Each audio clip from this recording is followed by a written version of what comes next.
And it is right at the top of the noon hour, and we're going to get a check on the weather at this lunch hour and see if it's a good time to go outside or if it's still a little stormy out there like it was this morning. Hi, Thomas. Yeah, it kind of depends on how much you want to risk it, Laura. I would recommend probably leaving today as an indoor day just because the rain could really arrive at any moment. It's just one of those days where these scattered showers are going to pop up throughout the rest of the day here and have had at least a couple strikes of lightning, mainly in our northern areas within the last hour. But the rainfall is just going to kind of just merge and meander across the area for the rest of the day here. We're going to start over northeastern Washington. Here's where the sliver of some showers are, kind of hugging Ponderay County for the most part, extending from near Northport all the way down towards Deer Park. So already hit and miss across Spokane County, though have not had any rain directly over here on the South Hill, aside from maybe a few sprinkles right on the outside. Looks like State Line has a very small shower. I think the slightly heavier rain is just off to the south. In fact, some flood watches just got issued for the Lewiston area. Want to make sure to get to that graphic, which is just after the day planner, which will feature scattered showers, scattered thunderstorms, scattered showers for the rest of the day, but at least not as hot. So this just came down within the last couple minutes, quite literally. Flash flood watches extended into the Lewiston area just because some heavy rain might be possible in this region. You also see this is actually flood watches for the rest of North Idaho as well. So the heavy rains we could get today could be particularly heavy where they occur in the first place. All right, my friend, thank you. A wildfire called the Stud Horse Fire is burning near Winthrop in Okanagan County. It sparked yesterday afternoon and has burned at least 500 acres already. It is burning in grass, brush, and timber. Crews say it is threatening homes and other infrastructure. KREM 2 viewer Michael Clifford, we say thank you to him. He sent us these photos.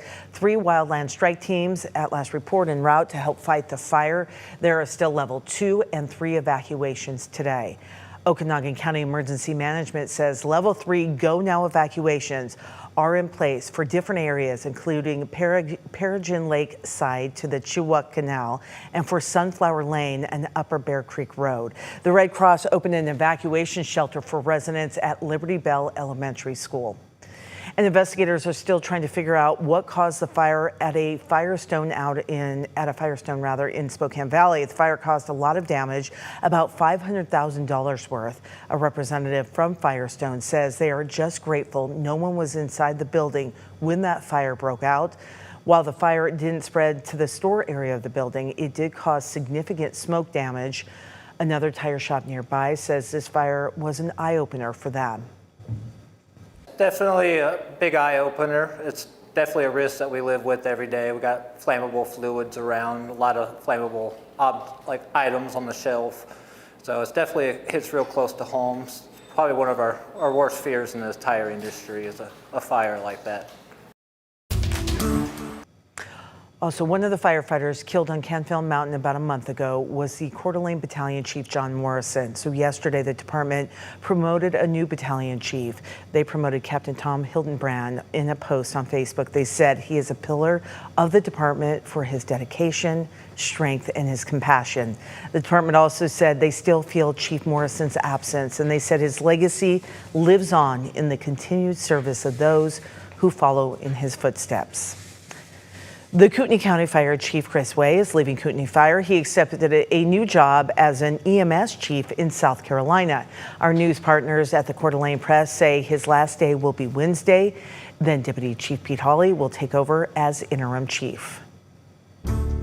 Right now, crews are working on 5 different projects in the Central Valley School District. They're all meant to make schools safer for our kids. The projects were supposed to take about 6 years, but the district fast-tracked the work, and so now they should be done by next summer.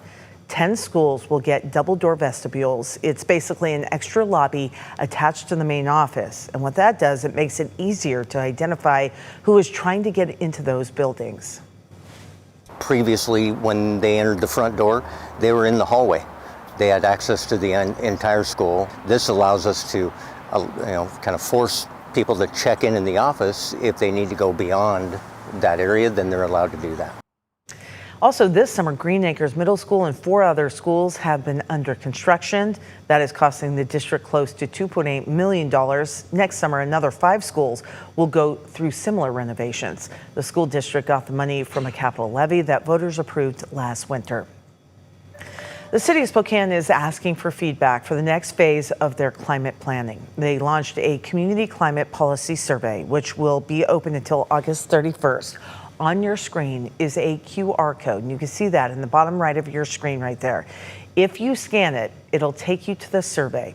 The city says it should take about 10 minutes to fill that out.